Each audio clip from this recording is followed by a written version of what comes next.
You're listening to Mobile ICER, a podcast from the Institute for Community Engaged Research at UBC's Okanagan campus.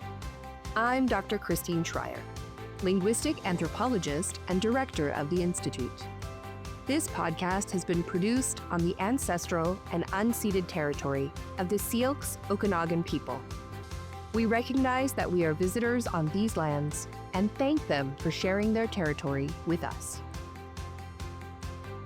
One of our podcast series focuses on interviews with speakers who have led discussions on community-engaged research. Today's conversation features guest host Kailee Fawcett, video and podcast editor at ICER, and 2024 ICER Community Engaged Research Student Award recipient Denica Bleau. Thank you so much for that lovely introduction, Christine. And hello, everyone. I'm so glad you're tuning in today. And I am joined here with Denica, who will be discussing her research on Indigenous land-based healing, specifically in relation to the impacts of criminalized and institutionalized trauma. Denica, thank you so much for being here today and sharing your work with us.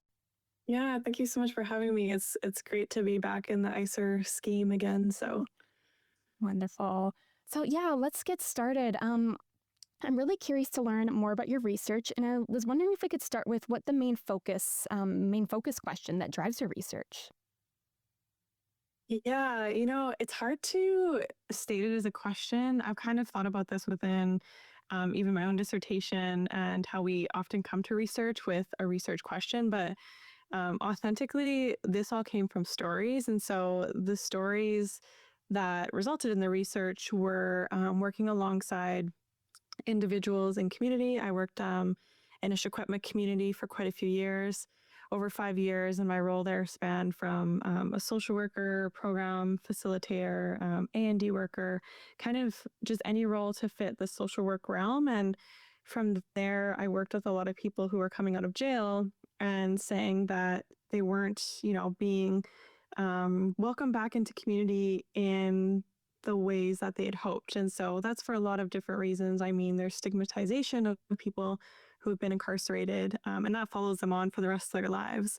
So it really came from the stories of individuals who I talked with. I also have friends and family who have been criminalized, institutionalized, racially profiled. And so those stories as to what led to developing this program framework and working deeper with community so that their voices could be heard and something that was meaningful to them, rather than me coming in as an outsider and trying to develop something that may not be relevant to what the needs were. So absolutely, that's really, really great, and I really appreciate how involved with the community and like several communities that you are, especially the story aspect. I'm kind of curious, are there any, I'd say, stories or lessons that you've learned from the community that have been helpful or that you've actually applied to your research so far? yeah, that's a great question. I mean, the elders often tell us we learn from community, but we also learn from the land. So it's kind of hard to pinpoint certain lessons, but I'd say one of the biggest things, and Kia Jean Brown, Elder Jean Brown from Spot Sheen, she always reminds me to slow down.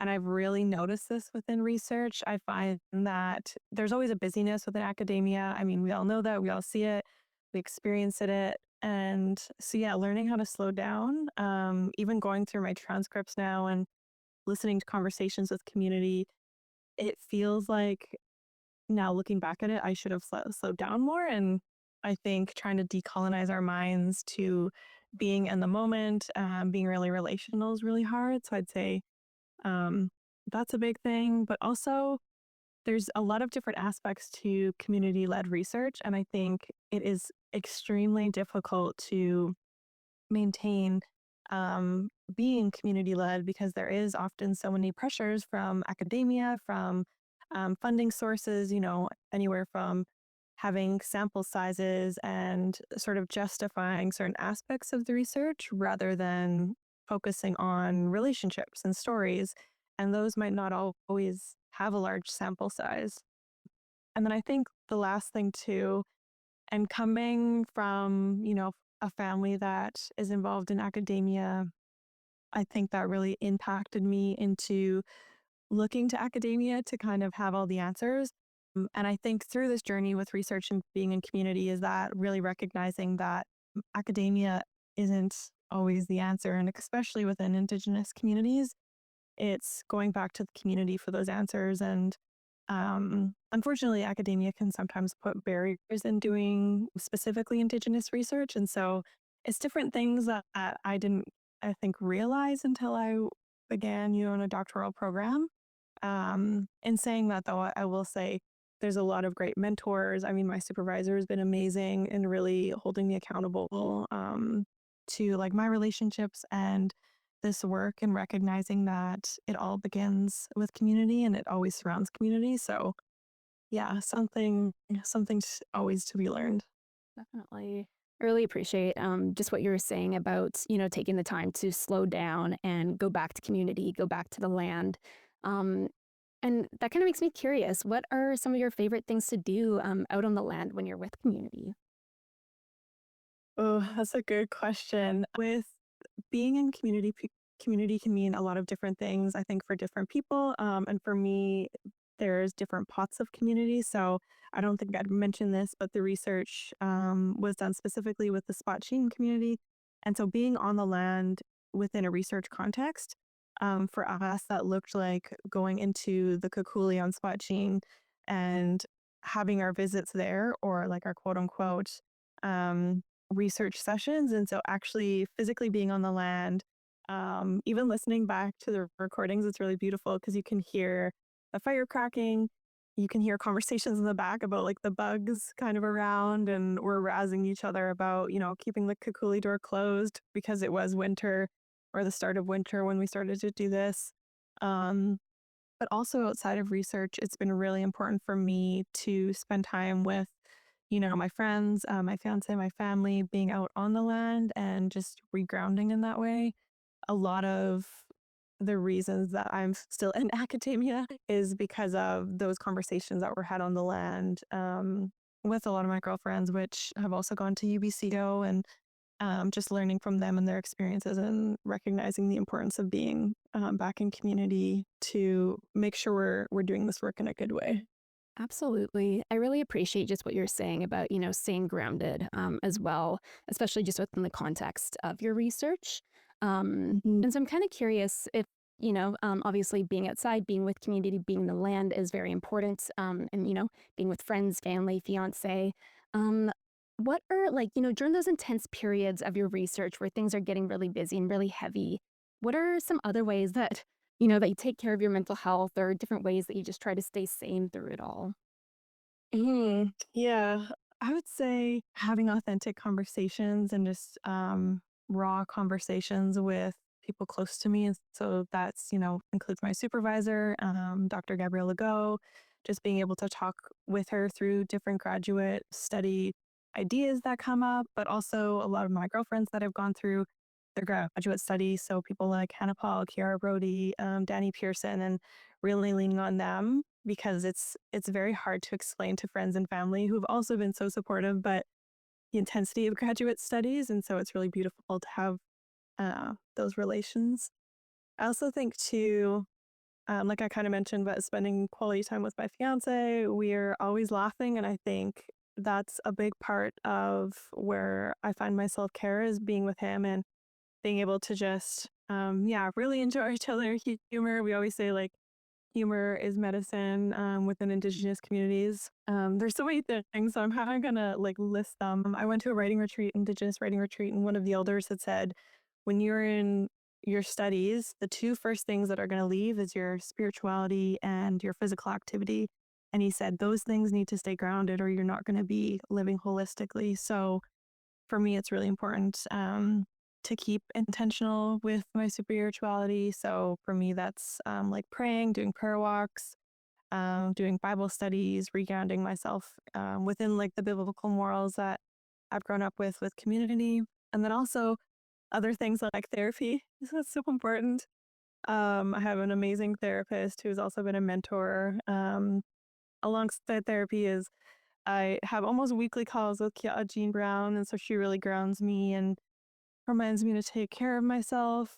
She reminds me to go back out on the land. I find that if I'm not doing like daily walks out on the land, that I can really feel it spiritually and emotionally. So I try to keep good with living healthily, doing those land walks, making sure I'm eating right, working out, and yeah, just having that accountability of community to live holistically because it becomes very difficult. I'd say academia, like being within the academic realm of graduate studies has been the most taxing, I think taxing kind of stressor of my life, which sounds crazy, but even being as a trauma therapist, trauma counselor, a couple years ago, I feel like being within academia can be very stressful with just the different forms of surveillance and expectations, and it's very hard to describe. And so I think really making sure that holistically I'm grounded, and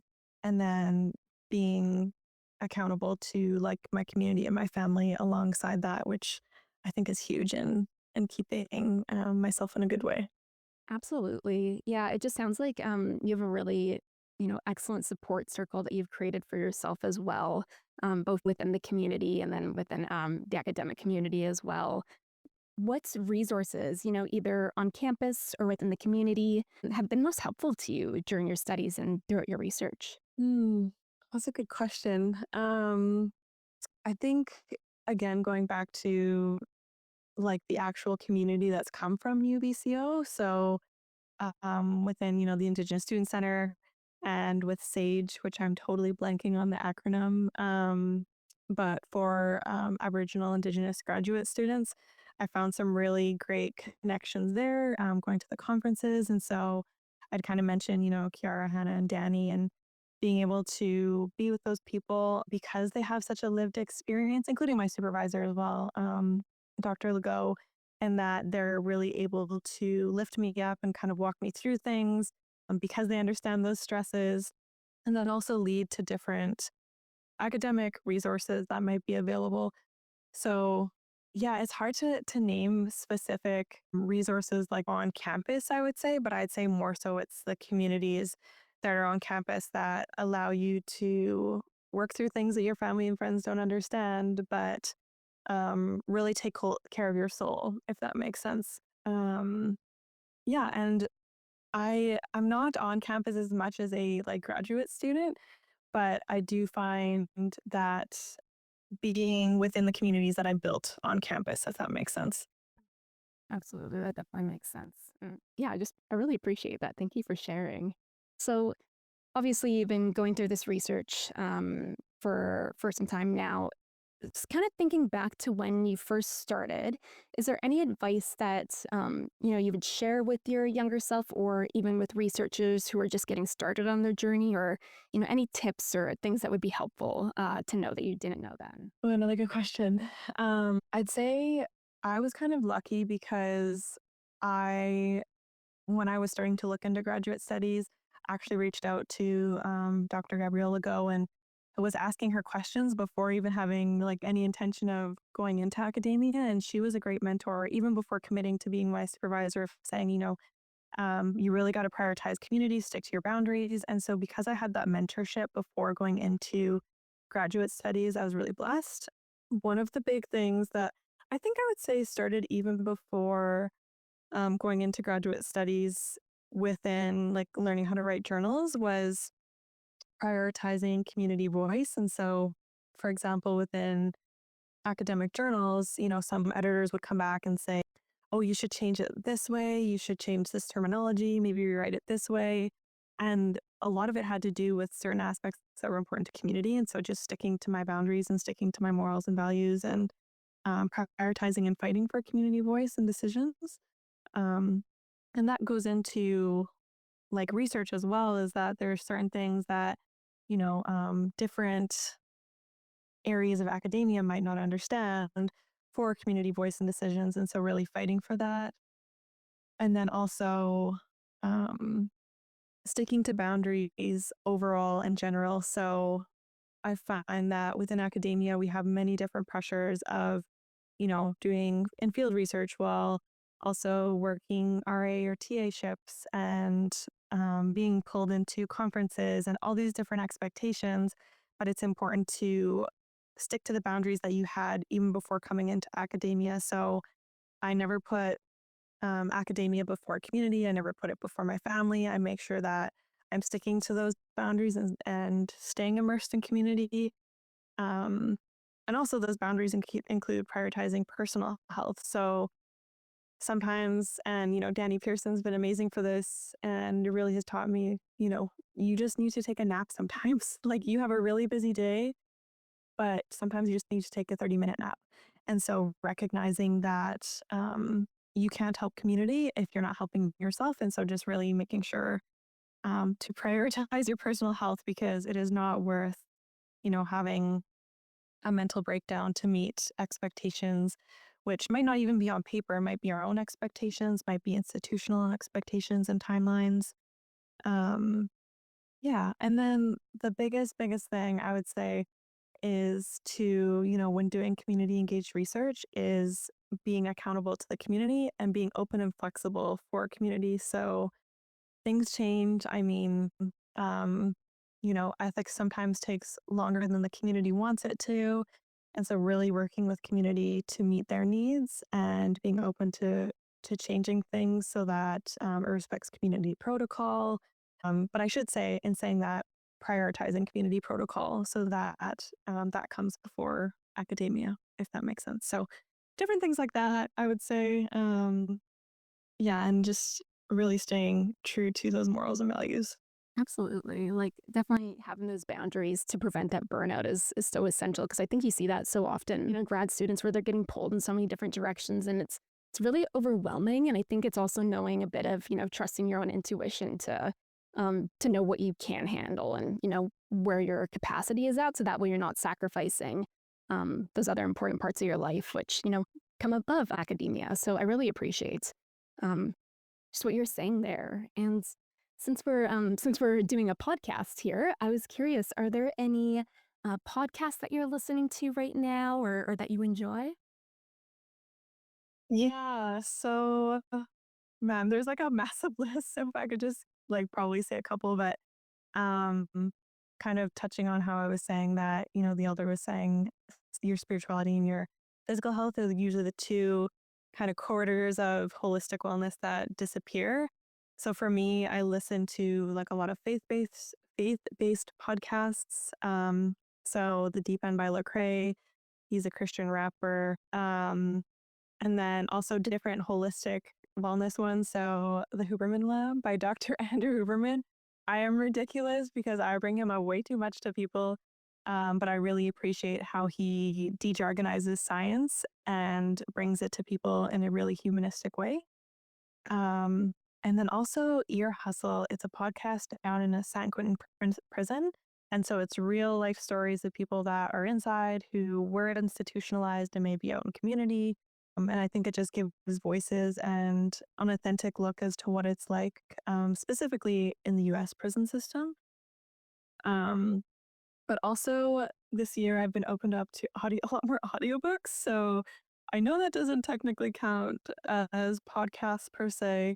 Um, and there's an app, which I'm totally blanking on the name, but my family's on it. So my friends are on it. And I'm like, I messaged my cousin and I said, how are you reading all these books? And she's like, oh, girl, I just listened to them. So I thought that was pretty funny. But yeah, so I've been listening to a lot more audiobooks. There's some that are more like spiritual based, Christian based, that are all about being authentic and forgiving in community, to be the best version of a community member. And so books like that by John Bevere. But yeah, there's so many different good podcasts. I feel like it's hard to pinpoint them, but those are just some of the favorites. No doubt. Thank you so much for sharing those. Those will give our listeners some new podcasts and audiobooks to consider and listen to. So hopefully, hopefully they can look further into that. Thank you so much for chatting with us today, Denica. I'm so glad we're able to have you on the podcast. And was there anything else that you wanted to add, lastly, or anything that I didn't ask that you're interested in saying? Uh, I don't know. I would just say, going into academia, try to maintain that passion and that wonder and that curiosity, because I know it can be difficult when you come into an institution. I mean, my whole research is about understanding how institutionalization, back from, starting in Europe, was the intention of it was to break down communities, and prisons, the intention of them was actually to break your soul. And so I think, academia may not be a prison, but it is an institution, and it's really important to prioritize your health, prioritize community, prioritize the passion that was the reason that you're actually going into graduate studies. Um, because once you start to lose sense of those, then academia becomes very hard. Um, but yeah, I think that's the last kind of thought. Thank you so much for having me on the podcast and just being open to learning about these different things that are out in the world. So, Of course. And yeah, thank you again for taking the time. And thank you, listeners, for tuning in today. And we look forward to seeing you at the next episode.